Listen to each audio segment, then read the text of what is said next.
I'm going to take a shot on this one. I'm going to say beer. I'm buying everybody around on this. Oh my God. But everybody, welcome to Big Apple Hockey Bar Talk, where we talk about NHL topics and gauge our confidence in them based on our choice to drink. Do you want to just do a shot? Are you going to, so-so, you'll have a beer. Or are you going to buy everybody around you so confident? And you know what? Phil, we're going to start with you on this one. The New York Rangers should stay away from Phil Kessel. I'm going to go with a beer. And the reason why I say this is because of the fact that he's a right wing and he's cheap. And Arizona can retain salary. So there's some ups to Phil Kessel. And I think with a change of scenery, he could be really productive. He could actually, stylistically, he sort of fits what that top line needs in a right winger. He's a good playmaker, but he's also a very good sniper as well. He's a very good skater. I still think there's gas left in the tank. The question is about him is that he's just not much of a defensive player. So, Riley Smith might be a better fit than Phil Kessel. I also happen to think that a certain Alex Radulov in Dallas, if he becomes available, would be a very good fit on that top line. You want someone who plays like Pavel Buchnevich, it's Alexander Radulov. Maybe not as good defensively, but playmaker, goal scorer, can drive play. He's a guy that can do all those three things that Pavel Buchnevich did pretty well. The only thing he's not going to give you is penalty killing. So I would say beer here. Anthony. Phil Kessel still has a shot. He's got a really good release. He could still skate well. I mean, he's not as fast as he once was, but he's not a slug by any stretch. As Philip mentioned, he's a pretty good playmaker. His actual dollars owed is less than his cap hit, so that's attractive. But he is older, and I think obviously there's some wear and tear on that body of his. People like to make fun of him, call him hot dog boy or whatever. But, I think he can bring some veteran scoring to a team that's going to be in the playoffs. So, and again, the cost to acquire him really shouldn't be all that high. So, I'm going to go beer, but and I'm saying beer, not round. Shot. That is because I think there are better options. I know Darren Dreger mentioned the Rangers have interest in Jake DeBrusk. We'll see, how that plays out. But, Phil mentioned Riley Smith, although I'm not convinced Vegas is going to move him unless they really looks like they're going to miss the playoffs. But, I think there might be some better options than an aging Phil Kessel when the deadline actually comes. I'm actually going to go shot on this because the words is stay away from Phil Kessel. No, there's no reason not to stay away from Phil Kessel. If they end up saying we need a right wing on the top line, they're going to move Kakko down. Gauthier doesn't work out or something like that. Or even Dryden Hunt is just Colin Blackwell 2.0 and not Riley Smith in the making. And by the way, Dryden Hunt's been playing great the last 2 weeks. Yeah, he has. Then Phil Kessel has a spot on the New York Rangers, and you know what he could do? He could do this. He's got those 2 rings, and he wasn't just a nobody on Pittsburgh. He actually was a key contributor, and you could argue he could have won a Conn Smythe one of those 2 years. So yeah. I'm going to give you 2 more names to think about because I think this team is going to start selling off assets sooner or later. But a team on the Pacific Northwest coast might have 2 players that could interest the New York Rangers. I'm talking about the Seattle Kraken. 1, Jared McCann.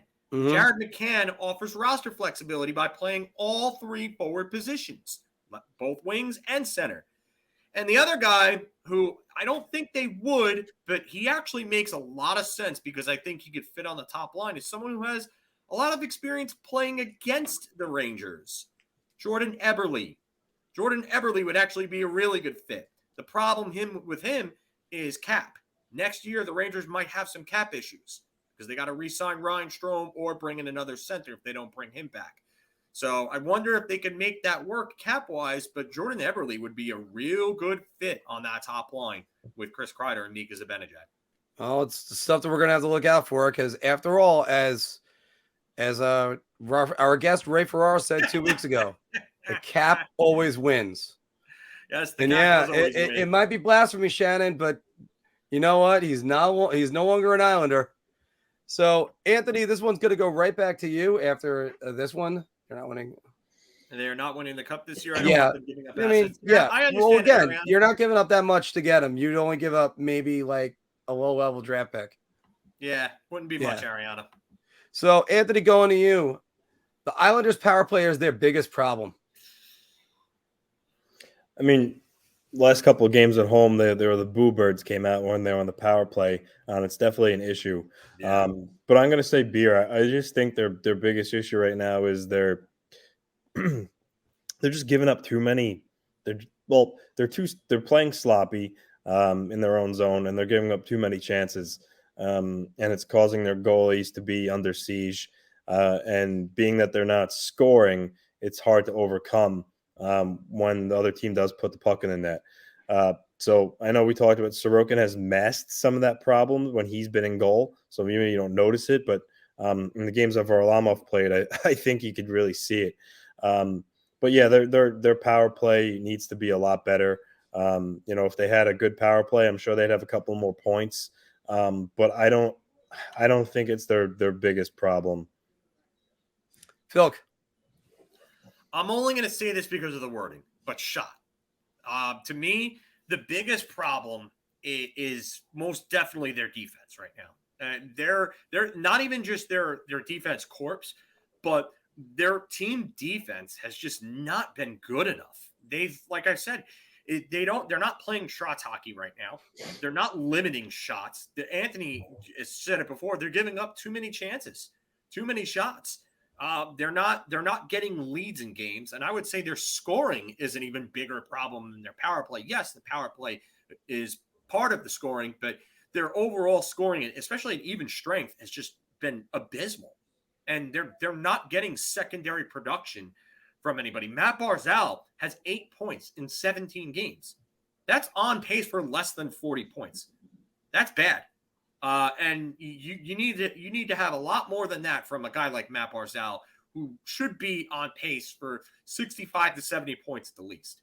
So I'm saying shock here.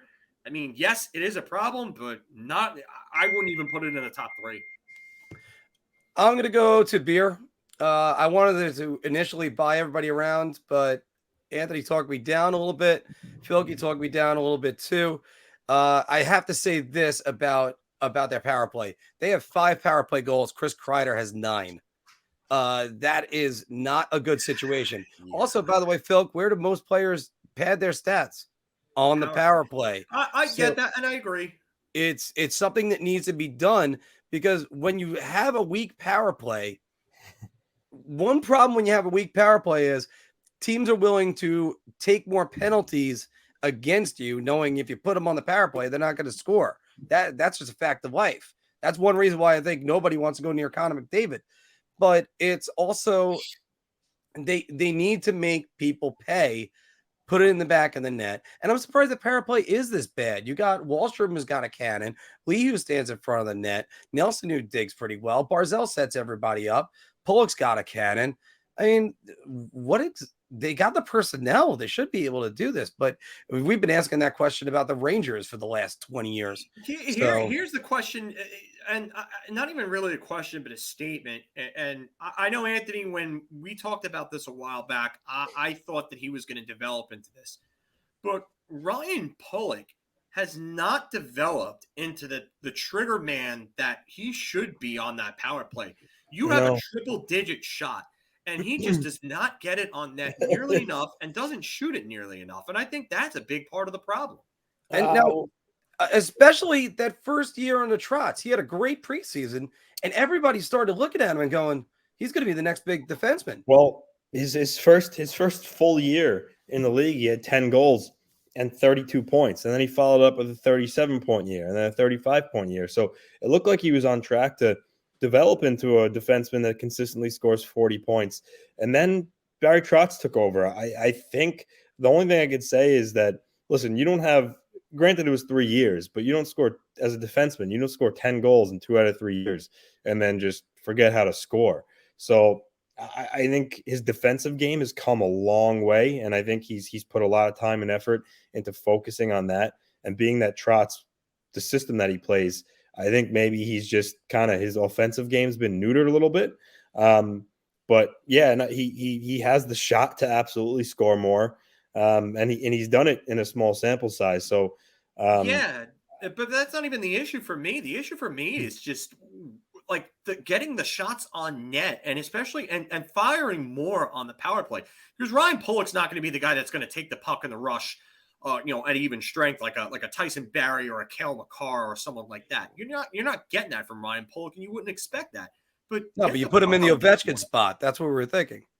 Not even that, but the point. Get the screens, get the deflections. Why are they not utilizing him like that? it's a system. Their power play has been, ironically enough, like the last year Tavares was there when they missed the playoffs and were a bad team. They had a better power play than they have in any year since Trotz has been here. So you got to assume it's the system and how they run it. Because like Mark said, they do have the tools. I mean, you have Barzal and Beuvillier who are really good at gaining the zone entry guys. Nelson can really shoot the puck and distribute it. Lee in front. So yeah, it's a system. I wish Jacob Trouba could be Ryan Pullock, but yeah, me too. Yeah, me too. I would take that any day of the week. Oh, I've been more satisfied with Jacob Trouba as of late, so that's a different story. So once again, because just in case if I cut this in the middle, guys, what do you think is the Islanders' the biggest problem in their power play? And should the Rangers go after Phil Kessel or stay the hell away from him? Throw it down in the comments below. Don't forget to like, share, and subscribe. Guys, we're going to go across the river now. And big news this week when Jack Hughes signed an 8-year, let me throw that one up now, an 8-year, $8 million a year extension. I know if you might read that, I'll fix that in a second. People are going to see that and go, "Oh, it's $8 million." No, it's a $64 million extension. But Jack Hughes will be the franchise player the Devils expect. I'll start this one off, guys. I'm going to buy everybody around. I think Jack Hughes is going to be too good, and it's not even me, because I've bragged about it before ever since I found this out. I used to play high school hockey with his uncle, but and he was a good player too. But I just think if Jack Hughes ends up being closer to Matt Barzal year one, that's what the Devils are going to hope for, like an 80-point guy. Maybe he's not that great defensively, but he was looking fantastic in the first couple games, and then hurt his shoulder, and then that was it. I hope for both American hockey and for the Devils that he's good, because I still want that Kakko Hughes rivalry to go on. I just would like to hide that contract from Kaapo Kakko and be like, yeah, don't worry about $8 million yet, buddy. Phil. I'm going to say a beer, because the word franchise is tough. Like, would you say that Matt Barzal is a franchise player? Because that's kind of what I think Jack Hughes is heading for. I think Jack Hughes might be a 70 to maybe 80-point player, depending on the talent around him, because of the fact that I don't think Jack Hughes has the shot that will make him a 30-plus goal scorer. I think he's a guy that could score 20 to 25. I think his hands are incredible. He reminds me a lot of Barzal. Great skater, great hands, great vision, great passer. But does the shot scare you as a goaltender? Is that something that goaltenders and opposing forwards and defenders alike are they going to have to respect that at some point? So if that gets better, I think that Jack Hughes could be over a point per game to a maybe 90-point player at that point. But I don't know if it does. So I'm going to say beer here. I think it's possible. it really depends on how the talent around him develops, because I think that's going to be key. If Alexander Holtz turns into a 30 to 40 goal scorer, and part of that is Jack Hughes, then Jack Hughes is going to be a guy that's probably going to have 60 to 70 assists a year at that point. Well, Dawson Mercer's looked great too. And Dawson Mercer has looked great. Yes, you're right. Anthony. I'm going to go around, and it's because I think a lot of, like, for instance, you don't have to be a 100-point player to be a franchise player. Like, for instance, John Tavares was the Islanders franchise player for a long time, and he was a 70 to 80-point guy. And I think Jack Hughes can be a 70 to 80-point guy for the Devils. He's got the skill set to do it. He just got to work on his shot, as John had mentioned. But his skating ability is top notch. His edge work is top notch. His passing ability, stick handling. So, I definitely think he could be that player. And it would behoove the Devils to surround him with top talent. But I think for these next 8 years, you would hope, if he stays healthy, that when you think of the New Jersey Devils, you think of Jack Hughes and everything runs through him. So I'm gonna buy everyone around here. I'm gonna just piggyback off of the comment that's right there. What do you think about these bridge deals that you're betting the player is going to be something? This is not a bridge deal. Well, no, but I mean, it's not a bridge deal. All right, let me clarify it. Long term. Yeah. Oh, it's a long-term deal, but you're trying to bet on what they're going to be and get a bargain down the road. It's worked out for, say, Nate McKinnon and the Colorado Avalanche. It hasn't worked out for Clayton Keller and the Arizona Coyotes. Like, where do you stand on that? I think you pay the guy on what he's done and try to, like, work your way up instead of just, like, Adam Fox is a different story. I was just going to say that was going to be the example that I brought up. Okay, so do you go and you give Adam Fox $9.5 million right now, or do you bridge him, come back in 3 years, and have to give him anywhere from $10.5 to $12 million? But in this case with Adam Fox, he already won a Norris on the ELC. I get it, but that's the risk you're taking, though, and that's like if Jack Hughes were to have gotten bridged, and let's just say the next year he went up and put up 80 points. And the year after that, he put up like 75. And the year after that, he put up 80 again. Then you're looking at paying Jack Hughes $10.5 to $11 million instead. Okay. But now you have him at $2 to $3 million under what you would have had to have paid him, even with the cap going up slightly. So it could be like the comment that I just had up before. Ariana had this right. Even if he ends up just being an 80-point player, that contract at $8 million is fine. Think about some of the UFA players that make $8 million or more. Like Ryan Johansson makes $8 million. Would you take Ryan Jacob Johansson Trouba makes $8 million. Jack Hughes? I think I'd rather take my risk on Jack Hughes at $8 million, because even if he just turns out to be a 70-point player, I think I'd rather have Jack Hughes going forward at $8 million than Ryan Johansson. Anthony, final thought on that? I mean, I don't have to say anything because, as usual, Phil, for the most part, we're on the same wavelength. He took the words out of my mouth. It's too much of a risk, because if you bridge Hughes, like he said, and then he goes off when he's eligible to be extended again for his next contract, you're going to pay him a lot of money, like 10 plus. Yeah. So when you have a player like him, where you feel like the odds are that he is going to become a good player, you have to pay for that potential now and save yourself a little bit more money, because if you don't, you're going to pay more in the long run. So if you like that video, we got a lot more. So check out any of these that are right over here. And don't forget to like, share, and subscribe. Your ideas are intriguing to me, and I wish to subscribe to your newsletter.